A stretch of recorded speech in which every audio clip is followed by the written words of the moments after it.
ICU क्या होता है? तो दोस्तों इसकी पूरी जानकारी आज इस वीडियो में हम जानने वाले हैं। तो चलिए बिना देरी किए शुरू करते हैं। आईसीयू में ऐसे मरीजों को रखा जाता है जिन्हें कोई गंभीर मेडिकल परेशानी होती है। उन्हें विशेष प्रकार की सेवा दी जाती है। इसे इंटेंसिव केयर यानी गहन देखभाल कहा जाता है।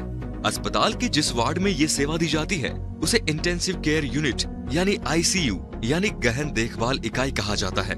इस प्रकार आईसीयू अस्पताल के ऐसे विशेषज्ञ वार्ड होते हैं जिनमें बहुत अधिक बीमार लोगों के लिए उपचार और निगरानी प्रदान करने का कार्य किया जाता है। दोस्तों इन वार्ड में विशेष रूप से प्रशिक्षित हेल्थ केयर पेशेवरों को नियुक्त किया जाता है जो मरीजों की देखभाल का काम करते हैं। यहाँ पर विशेष निगरानी उपकरण भी होते हैं। आईसीयू को कभी कभी गंभीर देखभाल इकाई सीसीयू या गहन चिकित्सा इकाई आईटीयू भी कहा जाता है। और हम इस वीडियो में आपको विस्तार से बताएंगे कि आईसीयू क्या होता है, आईसीयू के अंदर कौन से उपकरण होते हैं, आईसीयू में मरीजों को क्यों और कैसे रखा जाता है। इसके साथ ही ये भी बताएंगे कि आईसीयू में क्या सावधानियां रखी जाती हैं और आईसीयू में रखने का खर्च कितना होता है। तो दोस्तों हम सबसे पहले जानेंगे कि आईसीयू क्या होता है। गहन देखभाल का तात्पर्य उन रोगियों को दिए गए विशेष उपचार से है जो गंभीर रूप से अस्वस्थ होते हैं और उन्हें 24 घंटे कड़ी देखभाल की आवश्यकता होती है। जब तक आप किसी आपातकालीन सेवा के लिए भर्ती नहीं किए जाते हैं तब तक आपको आईसीयू में भर्ती होने के लिए अपने डॉक्टर या विशेषज्ञ द्वारा रेफर करने की आवश्यकता होगी। कई अलग अलग प्रकार के रोगियों को आईसीयू में भर्ती कराया जाता है। कुछ रोगी सीधे आपातकालीन विभाग से आते हैं तो कुछ अस्पताल के भीतर अन्य वार्ड से उनकी बीमारी में जटिलताओं के कारण आते हैं। आईसीयू में वैसे तो कई प्रकार के मरीज होते हैं लेकिन उन सभी को एक ही चीज की आवश्यकता होती है, निरंतर अवलोकन और विशेष देखभाल की। दोस्तों आईसीयू में उन लोगों की देखभाल की जाती है जिनका जीवन गंभीर बीमारी या दुर्घटना में चोट के कारण खतरे में होता है, जहां उन्हें हर पल निगरानी और जीवन सहायता उपकरण पर रखा जाता है। ये अस्पताल के अन्य वार्डों से अलग स्थिति होती है। जैसे कि पहला, आईसीयू में विशेषज्ञों की एक उच्च प्रशिक्षण प्राप्त टीम द्वारा 24 घंटे देखभाल प्रदान की जाती है। दूसरा, यहाँ पर बहुत कम बिस्तर होते हैं जिनमें बहुत से उपकरण गंभीर रूप से बीमार मरीजों की निगरानी और देखभाल करते हैं। तीसरा, बहुत कम लोगों को मरीज से मिलने की अनुमति होती है। तो दोस्तों अब जानते हैं आईसीयू के साधन के बारे में। जब आप पहली बार आईसीयू में अपने किसी सगे संबंधी से मिलने जाते हैं तो उन चीजों में से एक जो आपको चिंतित कर सकती है वो आपके परिवार के सदस्य से जुड़े उपकरण और मशीनों की संख्या है। आईसीयू में विभिन्न प्रकार के साधन या उपकरण होते हैं जो निम्नलिखित हैं। पहला है वेंटिलेटर। एक वेंटिलेटर का उपयोग तब किया जाता है जब रोगी इतने कमजोर या बीमार होते हैं कि खुद सांस भी नहीं ले सकते हैं। जब आपके परिवार के सदस्य या मित्र वेंटिलेटर पर होते हैं तो वे आपसे बात करने में सक्षम नहीं होते। आपको अगर उनसे बात करनी ही है तो इस तरह के सरल प्रश्न पूछने चाहिए जिसका जवाब वो सिर हिलाकर हाँ या ना में दे सकते हैं। रोगी को अक्सर उन्हें आराम में रखने के लिए अत्यधिक बेहोश किया जाता है तो वे नींद में हो सकते हैं और इसलिए हमेशा आपकी बात का जवाब नहीं दे सकते। दूसरा है हार्ट मॉनिटर। एक हार्ट मॉनिटर स्क्रीन पर चलने वाली रंगीन रेखाओं के साथ एक टेलीविजन की तरह दिखता है। ये रेखाएं रोगी के दिल की गतिविधि को मापती हैं। हार्ट मॉनिटर रोगी से स्टिकी पैड चिपकने वाले पैड के द्वारा त्वचा से जुड़ा हुआ होता है। बीप और अन्य शोर इलेक्ट्रॉनिक मशीनों द्वारा दिए जाने वाले अलर्ट होते हैं ताकि नर्स को पता चल सके कि कुछ ध्यान देने की जरूरत है। तीसरा है फीडिंग ट्यूब्स, खिलाने की नली। अगर कोई मरीज सामान्य रूप से खाने में असमर्थ होता है तो उसके नाक में पेट में बने छोटे कण के माध्यम से या एक नस में ट्यूब के माध्यम से भोजन दिया जाता है। चौथा है ड्रेंस और कैथेटर। ड्रेंस शरीर से रक्त या तरल पदार्थ के किसी भी निर्माण को हटाने के लिए उपयोग की जाने वाली ट्यूब होती है। कैथेटर मूत्र को निकालने के लिए मूत्राशय में डाली गई पतली ट्यूब होती है। ये मशीनें और मॉनिटर गहन देखभाल को जितना संभव हो सके उतना सुरक्षित और प्रभावी बनाने में मदद करते हैं। आइए दोस्तों अब बात करेंगे पेशेंट को आईसीयू में क्यों रखा जाता है। अगर कोई गंभीर रूप से बीमार है और उसे गहन उपचार और करीबी निगरानी की आवश्यकता है या यदि किसी की सर्जरी हुई है और गहन देखभाल से उनको मदद मिल सकती है तो मरीज को आईसीयू में रखने की आवश्यकता होती है। कई अलग अलग स्थितियां और परिस्थितियां हैं जिनमें किसी को आईसीयू में रखे जाने की आवश्यकता हो सकती है।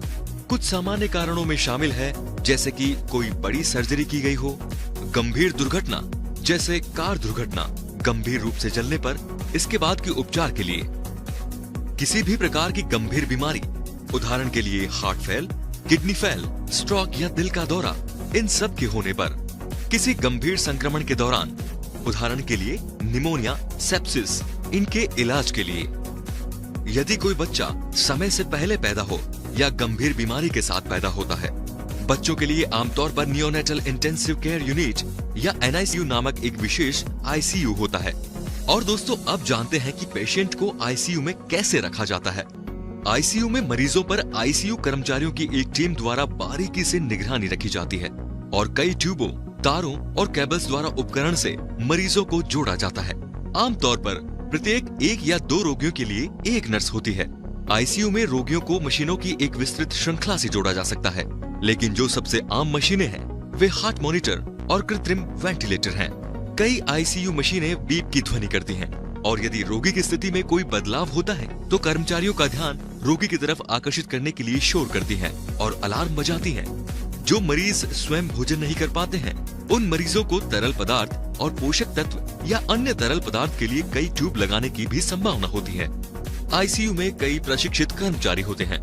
प्रत्येक मरीज के लिए आमतौर पर एक समर्पित विशेषज्ञ नर्स होती है जो नियमित रूप से उपकरण और किसी भी जीवन सहायता प्रणाली की जांच करती है। ICU हेल्थ केयर टीम अच्छे से समझती है जैसे कि ICU में इंसान कितना परेशान हो सकता है और इसीलिए वे तत्काल परिवार का समर्थन करने के लिए उपलब्ध होते हैं। दोस्तों, अब जानते हैं ICU में क्या सावधानियां रखी जाती हैं। ICU में प्रत्येक रोगी बहुत अधिक अस्वस्थ होता है, इसीलिए प्रत्येक अस्पताल में मरीज से मिलने वालों के लिए एक नीति होती है, जैसे कि आपको अपने मोबाइल फोन बंद कर देने चाहिए। आपको रोगी के लिए उपहार लाने से भी मना किया जा सकता है। यदि आप किसी कारण से अस्वस्थ महसूस कर रहे हैं तो रोगी से मिलने आपको नहीं दिया जाना चाहिए। रोगी से मिलने के घंटे आमतौर पर बहुत पेचीदे होते हैं, लेकिन ऐसा समय भी हो सकता है जब मिलने की अनुमति नहीं दी जाती है। इसलिए मिलने आने से पहले आपको इसके बारे में पता कर लेना चाहिए। व्यक्ति के बिस्तर के आसपास मिलने वाले लोगों की संख्या सीमित हो सकती है। संक्रमण फैलने के जोखिम को कम करने के लिए आपको ICU में प्रवेश करने और जाने के दौरान अपने हाथों को साफ करने के लिए कहा जाएगा और आपको कुछ चीजें जैसे फूलों को लाने से रोका जा सकता है। और जिस व्यक्ति को आप मिलने जा रहे हैं वो नींद में हो सकता है और उलझन में लग सकता है, लेकिन चिंता न करें क्योंकि ICU के कर्मचारी ये सुनिश्चित करेंगे कि रोगी जितना संभव हो उतनी आरामदायक स्थिति में रहे। आप आमतौर पर व्यक्ति को छूने, आराम से बात करने के लिए स्वतंत्र होंगे। ये उन्हें परिचित आवाज सुनने और पहचानने में मदद कर सकता है, भले ही वे जवाब देने की स्थिति में न हो। आप उन्हें अपने दिन के बारे में बता सकते हैं या उन्हें कोई किताब या समाचार पत्र पढ़कर सुना सकते हैं। आप उन्हें अधिक आरामदायक बनाने के लिए कुछ चीजों को ला सकते हैं, लेकिन अगर आप कुछ भी ले जाना चाहते हैं तो कर्मचारियों से पहले पूछ लें। आपके किसी भी प्रश्न का उत्तर देने के लिए ICU कर्मचारी आपकी यात्रा के दौरान पास में होंगे। केवल परिवार के सदस्यों को ही रोगी के बारे में जानकारी दी जा सकती है। दोस्तों, जब रोगी की देखभाल की जाती है तो गोपनीयता हमेशा बनाए रखी जाती है। मरीजों को आमतौर पर यहाँ से एक अन्य वार्ड में तब ले जाया जाता है जब उन्हें इस तरह के निरंतर ध्यान या मदद की आवश्यकता नहीं रहती है। एक बार जब कोई व्यक्ति घर जाने के लिए पर्याप्त रूप से ठीक हो जाता है तो आमतौर पर उन्हें घर पर देखभाल के लिए दवाओं और निर्देशों के साथ छुट्टी मिल जाती है। उन्हें अस्पताल, क्लिनिक या उनके डॉक्टर से आगे की देखभाल के लिए मिलने की आवश्यकता भी हो सकती है। और दोस्तों, अब जानते हैं कि ICU में ट्रीटमेंट करवाने की कीमत क्या होती है। दोस्तों, ICU में रखने की लागत मरीज के लिए आवश्यक प्रक्रियाओं, ICU में बिताए गए समय और विशेष देखभाल की आवश्यकताओं पर निर्भर करती है। भारत में एक निजी अस्पताल में ICU में मरीज के भर्ती रहने के लिए कहीं भी 30,000 रूपए से 50,000 रूपए बीच प्रतिदिन खर्च आ सकता है। इतनी बड़ी लागत के कारण आप घर पर ICU सेवाओं का चयन कर सकते हैं। घर पर यही लागत प्रतिदिन मात्र 7,500 रूपए से लेकर 12,500 रूपए तक आती है। और दोस्तों, क्विक सपोर्ट को आशा है कि आपको ICU क्या है और उसके बारे में पूरी जानकारी मिली होगी और उसके बारे में पूरी तरह से समझ में भी आ गया होगा। और हमारी आप सभी दर्शकों से गुजारिश है कि आप लोग भी इस जानकारी को अपने आस पड़ोस